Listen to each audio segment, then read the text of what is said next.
स्कॅगवेमध्ये तिकडं white pass train असते.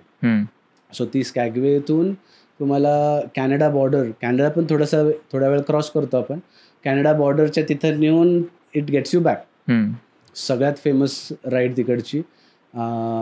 ज्या दिवशी मी तिथं होतो आय थिंक तेव्हा, that was just the start of the season, peak season ना. आय थिंक तेव्हा 20,000-25,000 लोक असतील. भरपूर शिप्स होत्या. ओके. आणि ती ट्रेन कंटिन्युअस चालूच होती. कंटिन्युअस बॅक टू बॅक त्यांचे हे होते. आणि माझा लास्ट टाईम होता तिथे, कारण मी ते करून मी लगेच घरी निघणार होतो. थँकफुली मला जागा मिळाली त्याच्यात. लास्ट मिनिट पण मला स्पेस झाली आणि मग मी ते बघून आलेलो. It was out of the world. दोन्ही साईडनी बर्फ आणि मधून ट्रेन चालली आहे आणि खूप थंडी होती. सो ते हिटेड कॅबिन्स होते सगळे आतमध्ये. अँड बाहेर असं उभं राहायला असं ग्रिलसारखी जागा होती. जसं आपलं व्ह्यूइंग डेकसारखं असतं तशा टाईपला दर डब्याच्या दोन्ही साईडला जागा होती. मी म्हणलं की आता गरम आहे आतमध्ये, आज छान हे करू, कारण बाहेर खूप थंडी होती. आतच बसू, चांगलं काय दिसलं की मग बाहेर जाऊन फोटोज काढू. पण ते काय होणार नव्हतं, कारण जसं आम्ही तो सिटीवाला पार्ट सोडला सगळं चांगलं दिसायला लागलं. त्याच्यामुळं मी जे 3 तासाची राईड होती त्याच्यातलं 20 मिनटं आतमध्ये असेल, जे 10 मिनटं सिटीतले होते जाताना आणि येताना तेवढं फक्त आतमध्ये होतं, बाकी फुल टाईम बाहेर. आणि बरं बाहेर गेलो, मी फोनवरती फोटोज काढतोय, कॅमेरानी फोटोज काढतोय, पण फोनवरती काढताना ते हे होतं ना की ग्लव्स घातलेत, खूप थंडी, ग्लव्स घातलेत, ते सटकला तर पडला तर काय, मग ग्लव्स पण काढायला लागले. आणि फुल टाईम 2-2.5 तास तिथं बाहेरच होतो. पण 1 मिनटं असं नाही वाटलं की यार मी आज जाऊ, कारण बघायलाच एवढं होतं की यार थोडी ट्रेन पुढे गेली की माझा हा फ्रेम निघून जाईल, आधी फोटो काढून दे. आणि तसंच आम्ही बाहेर थांबलेलो होतो. But experience was out of the world. So totally worth it. काहीच त्या ट्रेन्समध्ये आतमध्ये किचन वगैरे पण असतं का?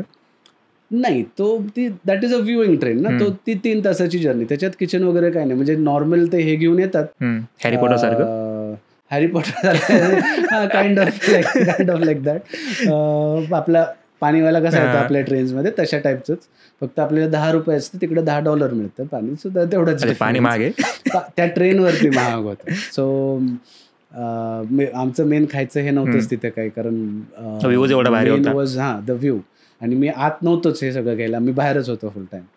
बट अमेझिंग एक्सपिरियन्स, खूप छान. अशा ट्रेन अजून कुठे आहेत, म्हणजे तुम्ही अशा अजून दुसऱ्या ठिकाणी कुठे गेलेत अशा ट्रेनमध्ये? न्यूझीलंडमध्ये एक आहे. तो कसा एक्सपिरियन्स होता न्यूझीलंडमधला? सेम होत्या सारखं की वेगळं काही? नाही, न्यूझीलंडमध्ये थंड होतं पण बर्फ नव्हता. जिथं मी गेलेलो तिथं दिसला नाही. जेव्हा फर्स्ट टाइम आम्ही फिओर्डलँडला गेलेलो, फिओर्डलँडचे ते म्हणलं सिनिक क्रुझिंग, तिथे जेव्हा फर्स्ट टाइम गेलेलो तेव्हा बर्फ दिसला. त्याच्या नेक्स्ट टाइमला बर्फ नव्हता. सो आम्ही always at the end of winter season, start of summer season, तो सीझन चालू होतो.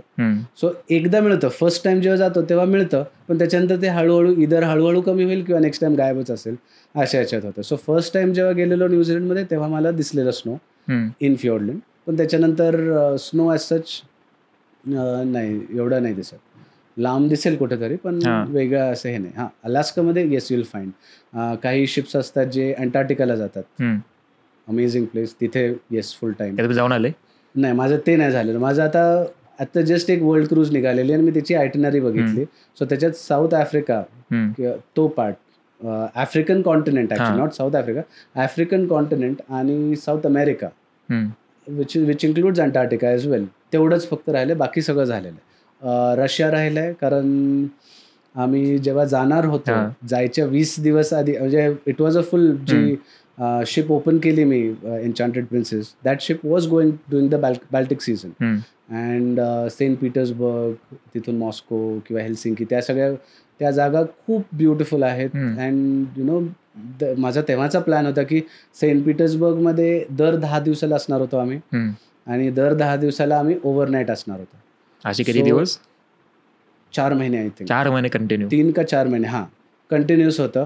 अँड तिथून बुलेट ट्रेन टू मॉस्को बघून घ्यायचं अँड बॅक, अँड देन मग बाकीचं नेक्स्ट टाइमचं बघू.